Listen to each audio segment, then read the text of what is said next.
Hello everyone, কেমন আছো তোমরা সবাই? আশা করি অনেক ভালো আছো। আর তোমাদের ভালোবাসা আমিও অনেক ভালো আছি। আর সকাল সকাল আবারও একটা নতুন ব্লগ নিয়ে তোমাদের সামনে চলে আসলাম। ঘুম থেকে উঠে স্নান করে নতুন নাইটি পরে তোমাদের সামনে চলে আসলাম। আর বললাম না, নাইটিটা খুব এক্সাইটেড ছিলাম কালকে, যেহেতু একটা ভিডিওতে বলেছি। তো আজকে এই যে স্নান করে চলে এসেছি। এবার একটু দোকানে যাব চা খেতে। তো সাথে থাকো আর আমার পাশে থাকো, দেখতে থাকো। তো বিছনা টিছনা সব গোটানো হয়ে গেছে, এই যে ঘরটার ঝাড় দেওয়া হয়ে গেছে। আর এই সকালের বাসি কাজটা না পড়ে থাকে না আমার জন্য, ওগুলো সব হয়েই যায় আগে থেকে। আমার শাশুড়ি ঠাম্মা ওরা করে ফেলে, আমি হচ্ছে লাস্ট সাহেবের মতন দেরি করে উঠি। তারপরে সারাদিনে যা টুকটাক কাজ থাকে সেগুলো করি। আমার শাশুড়ি যেমন আজকে সকালবেলা বাসি কাজটা সেরে মাল তুলে উনি মুনিশে চলে গেছে। আর আমি আজকে ধান রয়েছে, এই নটা বাজবে তখন, এখন প্রায় 8টা বাজে, 8টা থেকে ব্লগটা শুরু করছি। 9টার সময় গিয়ে ধানগুলো ভালো করে একটু মেলে দিয়ে আসবো। ওগুলো গোটানো কাটানো, রান্না বান্না টুকটাক এই ঘরের সংসারের এই কাজগুলো আমি করি। কিন্তু সকালের বাসি কাজটা আমার দ্বারা হয় না। আমি বাপের বাড়ি থাকতেও সকালের বাসি কাজ আমি কিচ্ছু করতাম না। মা বকা দিত, সকাল সকাল ওর কাজ করিস বা না করিস। আমি উঠতে পারি না, কেন জানি না, আমার এত কষ্ট হয়। আর সামনে তো শীতকাল আসছে, তখন আরও পারবো না। তো এই যা, চলো অনেক বকা হয়ে গেল, এবার যাই গিয়ে চা খেয়ে আসি। খুব খিদে পেয়েছে, চলো চা খেতে যাই। দোকানে যাবো চা খেতে, দেখতে থাকো। তো গাইস দেখো, আমি বেরিয়ে পড়েছি, এখন দোকানে চলে যাবো। দোকানে বলতে তোমরা কিন্তু কেউ ভেবে বসো না যে আমি বাজারে দোকানে যাব। আমাদের নিজস্ব চায়ের দোকান আছে, তো সেখানেই চা খেতে যাব। আর এই কয়দিন ধরে না একটু সকাল আর বিকেলবেলা চা খেতে খেতে এমন একটা অভ্যেস হয়ে গেছে, মানে এখন মনে হয় চায়ের যে একটা নেশা থাকে না, মনে হচ্ছে ওটা ধরেই গেছে। কয়দিন আগেও এগুলো কোনো কিছুই ছিল না, তার জন্যই আর কি। এখন চলে এসেছি, এই যে দেখো আমি আমার চাটা নিয়ে নিচ্ছি আর দাদুকেও দিয়ে দিয়েছি। দাদুকে দিয়েছি লিকার চা, আর আমি দুধ চা খেতে খেতে অভ্যেস হয়ে গেছে, তো দুধ চা খাচ্ছি। আর এই বিস্কিটগুলো যে এত ভালো লাগে খেতে, কি বলবো, মানে প্রচুর টেস্টি বিস্কুট। তো এগুলো আমার দুটো নিলেই যথেষ্ট আমার হয়ে যায়, আমার আর লাগে না।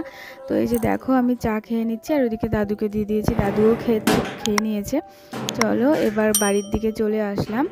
আর এবার গিয়ে দেখি কিছু সবজি কাটাকুটি করবো। তো দেখি রান্নাঘরে গিয়ে কি কি আছে। তো সবজি কেটে আবার আমাকে যেতে হবে ধান মেলতে, কেননা অনেক বেলা হয়ে যাচ্ছে। আমি স্নান টান করে এখনও প্রায় 8:30 9টার দিকে বাজছে। আর আমার শাশুড়ি আমাকে আগেই বলে গেছিলো যে ধানগুলো একটু 8:30 9টার দিকে মেলে দিতে। তো বেলা বেরিয়ে যাচ্ছে, এরপর তো আর ছাদে রোদ থাকবে না, সেই কারণে ছাদে দেখো চলে এসেছি। এবার দেবো ধানগুলো একটু ছড়িয়ে নিয়ে, তারপর ধানগুলো ভালো করে মানে মেলে দিয়ে দেবো, এখন নেড়ে দেবো আর কি। অনেকজনা অনেক রকম কথাই বলে।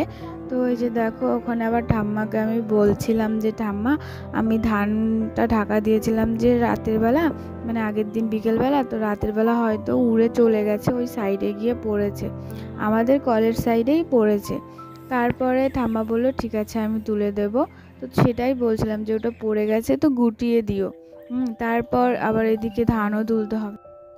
আর জানো তো বন্ধুরা, আজকে ধানগুলো যদি, এই যে ধানগুলো আমি নেড়ে দিচ্ছি, এগুলো যদি আজকে গোটানো হয়ে যায়, তো আমাদের ধান সেদ্ধ করা, রোদে দেওয়া, মানে শুকানো টোকানো সবই কমপ্লিট হয়ে যাবে।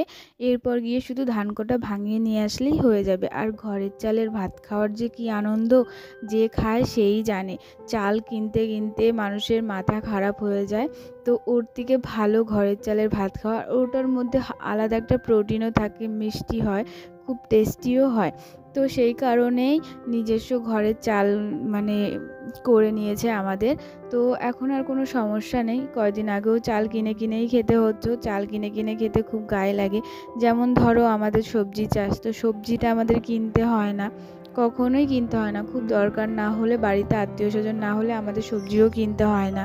মশলাপাতিও টুকটাক সবই ঘরে রয়েছে, যেমন হলুদ রয়েছে, লঙ্কার গুঁড়ো রয়েছে, আরও জিরে টিরে, আবার তো দোকান আছে, তো সে দোকানেও তো কিনতে হয়, কিন্তু অতটা সমস্যা হয় না। তেল মশলা এসবও কোনো সমস্যা হয় না, শুধু চালটাই কিনতে হতো, তো প্রচুর গায়ে লাগতো। সেই কারণে আরও সমস্যা হতো। যাই হোক, দেখো কথা বলতে বলতে ওই ছাদের ধানগুলো ভালো করে রোদে দিয়ে এসে এই ছাদে এসেছি। এগুলো হচ্ছে আতক চালের ধান। তো সেগুলো কালকে আর গোটানো হয়নি। রাতের বেলা সবাই ভাবছিলাম গোটাতে যাব, তারপরে আমার শাশুড়ি বলল থাক, আর গোটাতে হবে না, এখন তো আর বৃষ্টি পড়ছে না।